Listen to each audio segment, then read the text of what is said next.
श्री राधे द्वादश स्कंध में कल हमने सुना था,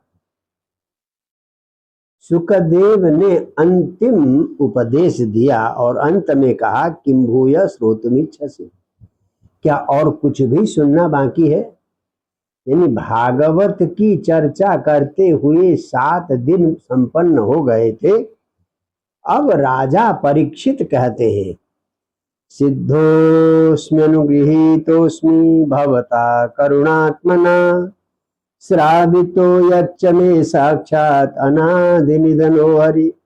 प्रभु मैं अब सिद्ध हो गया हूँ, आपने हम पर बड़ी अनुग्रह की है, क्योंकि करुणात्मना, आपका तो स्वभाव ही करुणा परायण है, दयालु आपने हम पर बड़ी कृपा की।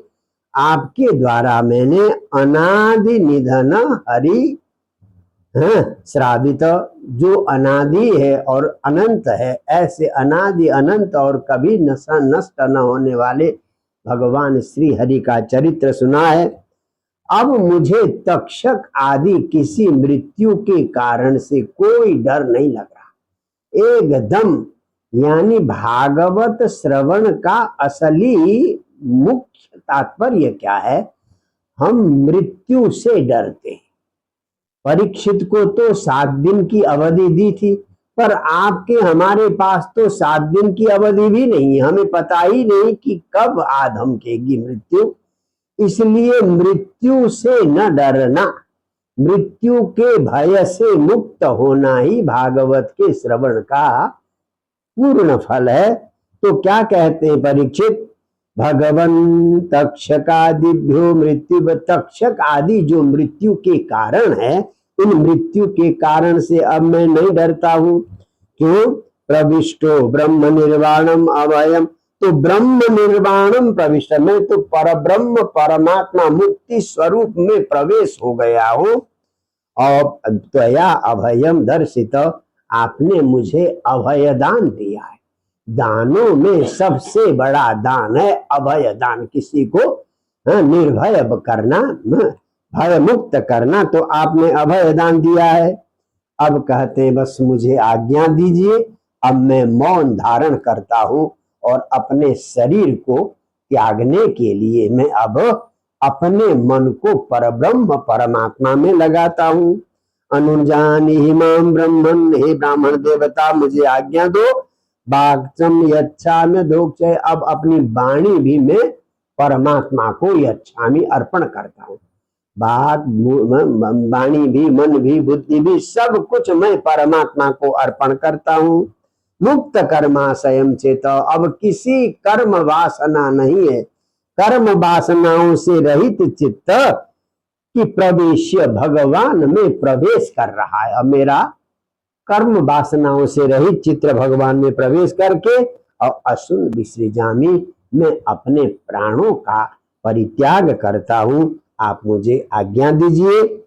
अज्ञानम च निरस्तम में ज्ञान विज्ञान निष्ठया, आपके द्वारा दिए हुए ज्ञान और विज्ञान की निष्ठा से जो कुछ भी मुझ में अज्ञान रूपी गांठें थी वो सारी नष्ट हो गई। तो भवता दर्शितम क्षेमम, आपने परम कल्याण का मार्ग बता दिया है।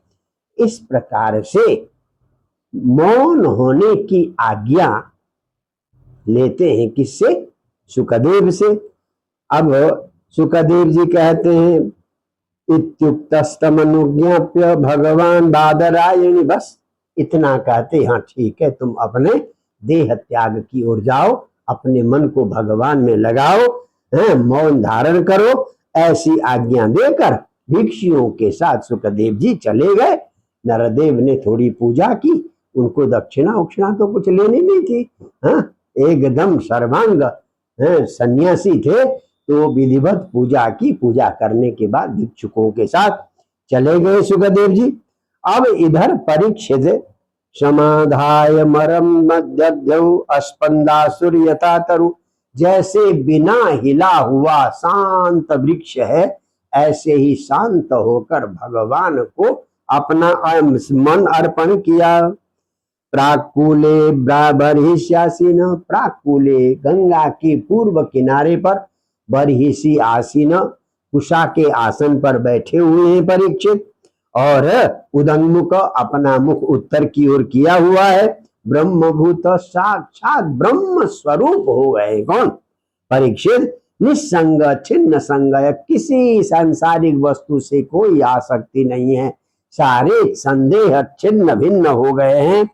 तो इस प्रकार से जब परीक्षित बैठ गए तो तक्षक प्रहितो विप्रा क्रुद्धेन द्विजसूनुना, तो क्रुद्ध जो ब्राह्मण बालक ने कहा था आज के 7वें दिन तक डसेगा, तो उस ब्राह्मण बालक का भेजा हुआ तक्ष आया, हंतु कामन मारने के लिए, डसने के लिए आ रहा था। बीच में एक कश्यप गोत्रीय ब्राह्मण मिले। ये कश्यप गोत्रीय ब्राह्मण विषहारी ब्राह्मण थे, कठोर से कठोर विष को भी ये निस्तेज कर लेते थे। तो यहाँ पर केवल भागवत ने तो इतना संकल्प दिया है कि भाई उनको पैसा देकर संतुष्ट किया, परंतु महाभारत में प्रसंग आता है जब ब्राह्मण आए तो उन्होंने कहा कि कहाँ जा रहे हो तक्षक? उन्होंने कहा मैं राजा परीक्षित को डसने जा रहा हूँ। उन्होंने कहा ठीक है तुम डसो, मैं उन्हें अपनी मंत्र शक्ति से जीवित करूंगा। जी कैसे संभव है, मेरे द्वारा डसा हुआ व्यक्ति ऐसा हो ही नहीं सकता कि मैं करूंगा। उन्होंने कहा कि जी अच्छा चलो इस पेड़ को मैं डस लेता हूं, अगर तुम में सामर्थ्य हो तो इसको हरा भरा करो, चलो करो। तो तक्षक ने एक हरे भरे शाखादार पेड़ को डस लिया तो धू धू करके वो पेड़ जल के खाक हो गया। इतना भयंकर जहर था उस तक्षक में। और उसके बाद मंत्र बोलकर पानी क्या छिड़का कश्यप गोत्रीय ऋषि ने, वो पेड़ जैसे का तैसा हरा भरा हो गया। तक्षक को विश्वास हो गया भाई ये ब्राह्मण तो परीक्षित को मारने नहीं देगा, तो पैसे का लालच दिया। तो तक्षक ब्राह्मण बड़े ज्ञानी थे, उन्होंने परीक्षित की आयु के बारे में ध्यान किया, ध्यान लगाया तो परीक्षित की आयु समाप्त हो चुकी थी। अगर आयु बची होती, अकाल मृत्यु नहीं है परीक्षित की, तो काल का समय आ गया था, तक्षक नहीं तो किसी न किसी बहाने से उनको जाना ही था, तो इसलिए उससे पैसा लेकर चले गए। तो यहाँ पर कश्यप ऋषि को, ब्राह्मण को पैसे का लोभ ही नहीं दिखाया है महाभारत में। जब देखा कि भाई आयु समाप्त है, ये तो देखिए हम तो भारत के संविधान में बंधे हुए हैं और संसार जगत तो परमात्मा के संविधान में बंधा हुआ है। जब परमात्मा के संविधान में किसी की आयु समाप्त हो गई तो माई का लाल कोई ऐसा नहीं है जो उसकी आयु को वापस दिला सके। तो ब्राह्मण ने उससे पैसा लेकर ब्राह्मण चले गए। फिर उसके बाद तो ब्राह्मण का रूप लेकर आ गया कौन? तक्षक।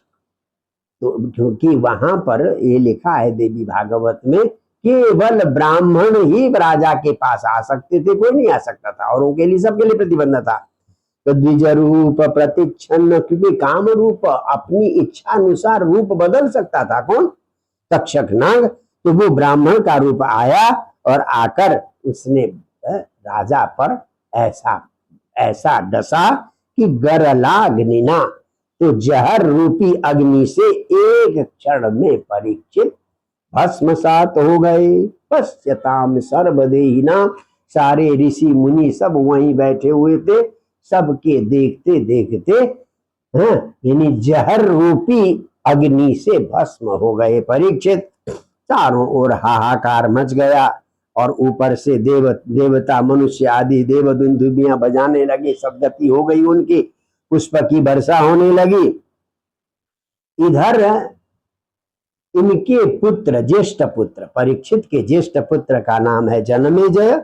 जनमेजय को खबर लगी कि पिता को जो है तक्षक ने डस लिया है और पिताजी की मृत्यु हो गई।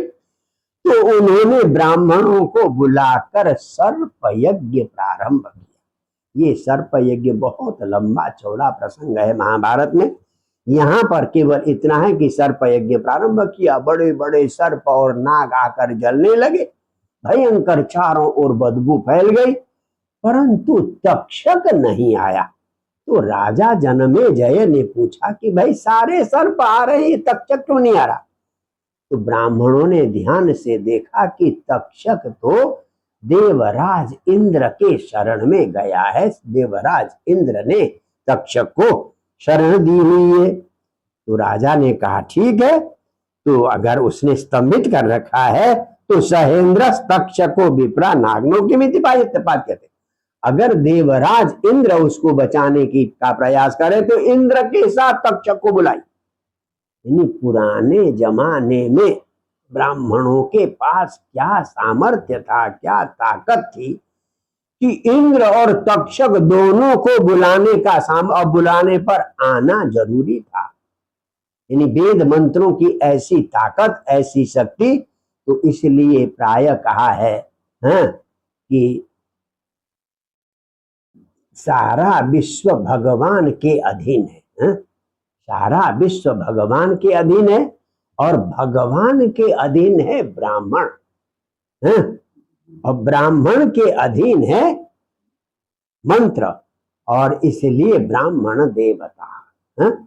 तो सारा विश्व भगवान के अधीन है। ब्रह्माधीनम जगत सर्वम देवाधीनम जगत सर्वम। सारा का सारा जगत देवता के अधीन है और मंत्राधीन देवता, और वे देवता भी मंत्र के अधीन है। देवताओं के अधीन है सारा जगत, देवता मंत्रों के अधीन है, और ते मंत्रा, वो मंत्र किसके अधीन है? ब्राह्मणाधीना, ते मंत्रा ब्राह्मणाधीना, तस्मात् ब्राह्मण देवता।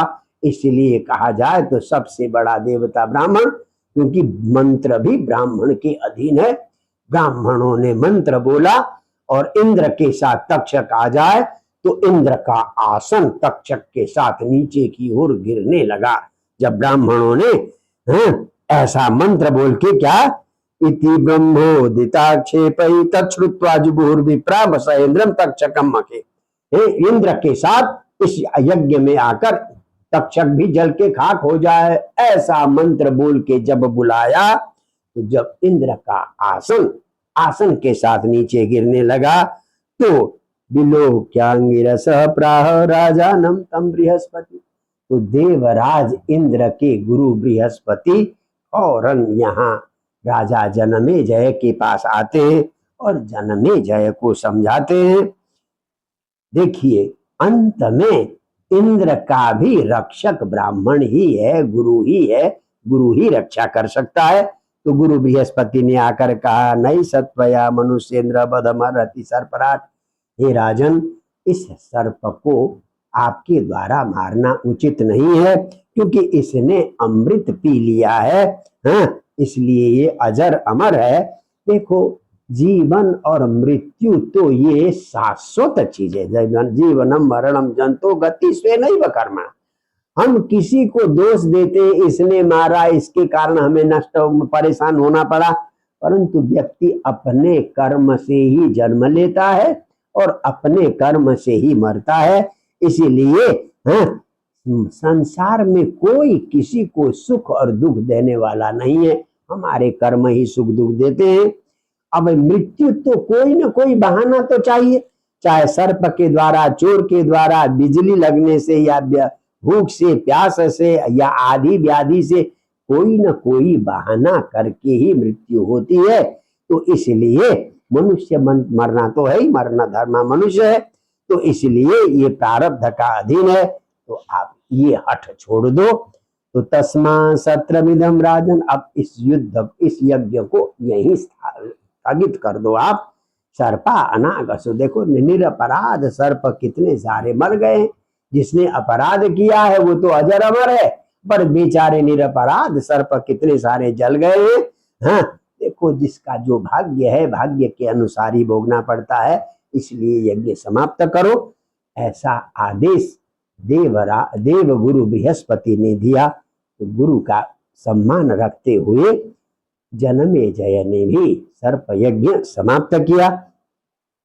इस प्रकार से 7 दिन तक श्रीमद् भागवत का श्रवण करने के बाद परीक्षित परम धाम को, भगवान श्री कृष्ण के गोलोक धाम को चले गए। और निर्भय हो गए, मृत्यु का भय उनसे समाप्त हो गया था। ये भागवत, ये परीक्षित का अरे स्वधाम गमन और सुखदेव की विदाई। जय जय श्री राधे।